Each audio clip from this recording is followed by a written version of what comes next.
Lose yourself in a good book. The Bordgosh Energy Book Club. Now, our next guest is said to be one of the first, if not the first person ever to be seen on Irish television. Overnight, she became one of the country's most famous women. Originally from Saggart, a gifted harpist and an accomplished broadcaster in her own right, she's also been married to the most famous man in Ireland for 52 years, but all the while maintaining her own identity. She's never been Mrs. Gayburn. She has always been Miss Kathleen Watkins. She has indeed. Now, at the sprightly age, I asked her if she minded me telling you this. She said not a bit. At the sprightly age of 82, Kathleen Watkins has become a first-time author. She's here now to tell us all about how this came about. Kathleen, you're very welcome to Ireland AM. Good morning. First of all, it's lovely to be here. I know this programme well, and you're all spoiled. People over in that corner cooking morning after morning, buns and pies and tarts and absolutely everything else. You're a big fan of Catherine Layden's, I believe. Pardon? You're a big fan of Catherine Layden's. Yes, I am. Kathleen, we should wish you a very, well, not belated, but it was only yesterday, a happy birthday. It was your birthday yesterday. It was indeed, yes. Thank you very much. How did you celebrate, if I may pry? Very quietly, because I was doing a radio interview in the morning and various other things during the day, so my celebration is postponed for later in the week. Okay. To tell you the truth. Something special planned, do you think? I will not divulge at this point. Ooh, that sounds very exciting. Okay. It has to be said, before we get to talk about the book, I don't know if you noticed that. Now, we like to be professional. We try to do the best we can, but there was an element of we're all kind of sitting up and straight and we're flying. on our best behaviour. We are in the presence of Irish broadcasting royalty. But I mean, I know there's this thing of you being either the first person on Irish television, or I think might have been Eamon de Valera, but you would have introduced him. I can't remember introducing him. I remember seeing Dev on the screen. I remember being on duty, all of that. But I'm not sure if I was the first. I think his face was first on the screen. But anyway, people seem to think it's important to be the first. You were one of the first stars of Irish television, and in actual fact, when you got married in 1964 to an up-and-coming broadcaster, you were the star. You were the one that the public were interested in. Well, I can't remember any of that, really. But it was all very exciting times being involved in the broadcasting at that time. The building in Montrose had just been finished. And, I mean, the desk was sitting up the day before, wires everywhere. I couldn't believe we were going on the air the next day. And the next day it was utterly calm. Everybody was doing a very professional job. We had with us, of course, some people who'd worked in television before, people from England. We had a Welsh engineer in the presentation area. That all helped, of course. You know, those were the days. Can I take it? I mentioned that you were from Saggart, and when you were growing up in Saggart would have been the country. Oh, it was the heart of the countryside. And I went it's to my a suburb of Dublin now. It's quite built up now, but I went to my local national school, and my mother used to regularly remind us how lucky we were, because my teachers had the Blake Premium. We thought it was something my mother made up. We never heard of it before, and we would kind of smile at it and say, we are lucky we've got the Blake Premium.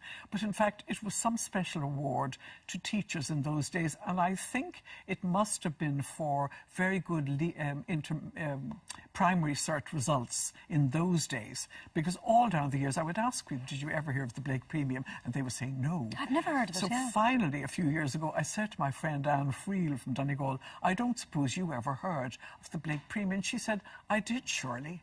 I said, how did you hear about that?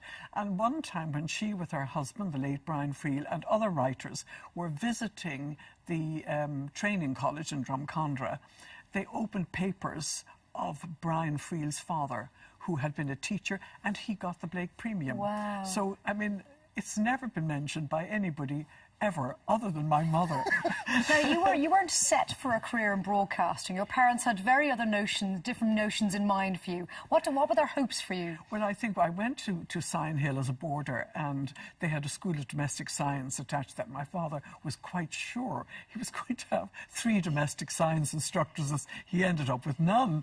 But I always had an interest in cooking. But it was a terrific school with a whole variety of things available and open to us. And of course, when they have you a boarder, you're captive there, and they can give you a little bit of everything. So it was really a terrific place. I did 3 instruments: the cello, the piano, and the harp, and all kinds of singing and acting. And we did a huge amount of stage work. And Sister Angela, who was the singing teacher, was very fussy about diction and pronunciation and all that kind of thing. And I don't think I would ever have got my announcing job in RTE without Sister Angela's training. Well, she trained you well. You know better than us, Kathleen, the exigencies of broadcasting and time, and we have to try and talk about the reason you're actually here this morning, which is these series of books that you've done, which started out as stories that you told your grandchildren. Yes. You invented these yourselves. Well, I did, hoping nobody would ever hear me, because it was just myself and Cian in the early days. He was 3, and he was living in London, and he was sitting there wide-eyed, and he would make no comment. He would just then pause, and there'd be a pause, and he would say, "Another piglet story, please." So I would continue on. He never asked me to repeat the one about this or the one about that, just another story. So you had to constantly invent them. Oh, Mickey, up out of the air, anything. And did you do the voices as well? I did everything, yes. Oh, go on, Acting and give us a singing, sample. I couldn't begin. Go on. I meowed like a cat and I barked like a dog. I did everything. Was Piglet inspired by the Piglet in Winnie the Pooh? Or was it your own creation? No, I don't know why I settled on a piglet, and then I realised afterwards that that there were many pigs in many books and famous stories, of course. But it just so happened it was all centred around Howth, and of course we've put a lovely map of the peninsula in the book, and it's lovely for children to go and see all the different areas we're talking about in the stories. It's a bit crazy. So how are you convinced, after years of telling your grandkids these stories in private, to go public and share them with others? Well, you see, it wasn't really my idea. It all happened. It was all an accident. and here I am. I mean, I'm surprised to be here at all with this story.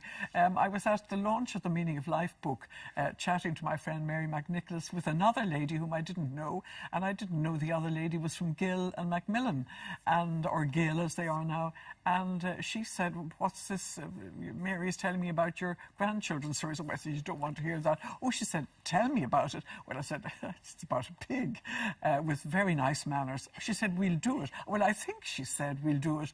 And I think I said, "You'll do what?" And I think she said, "We'll publish it." So I'm as surprised as anybody else to be sitting here this morning. Are you proud, though? I'm delighted because it's a lot of fun. The children are having great fun out of it.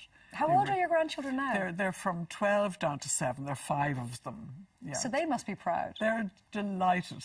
They're not looking for copyright on them, are they? Going, "Those are our stories, Granny." There are 3. There's pigs can't fly, but they can swim. Yes. And so there are 3 separate standalone stories. There's 3 separate outings, if you like. Yes. Okay. And of course, the Pigeen and his friend the Badger of Ballsbridge are big Dub supporters. I love this. The Badger of Ballsbridge. Did you have anybody in mind when you were? A wonderful team. But the Dubs won, which was fantastic. But these guys, they go to Parnell Park to see them in training. They go also, they've green jerseys, and they go to the Aviva as well. And they're on the Dart regularly. If ever you're on the Dart, look out, you could see them. But it is great that kids can go, they can go with the book to Howth and go to the places that are in the book. Yes, they can. Yes, down the pier and all of that. We have to mention the illustrations because they're beautiful, and they're by Margaret Ann I'm delighted. Suggs. Margaret Ann Suggs came over many times to me from Portmarnock on the Dart to Sandymount, and we had many buttered scones and pots of tea, and she did a really lovely job. I'm so delighted with her drawings. And the Badger, she painted his stripes blue for the Dubs, and all of that. Did you base Sorry, Mark, they all have mobile phones, as one does.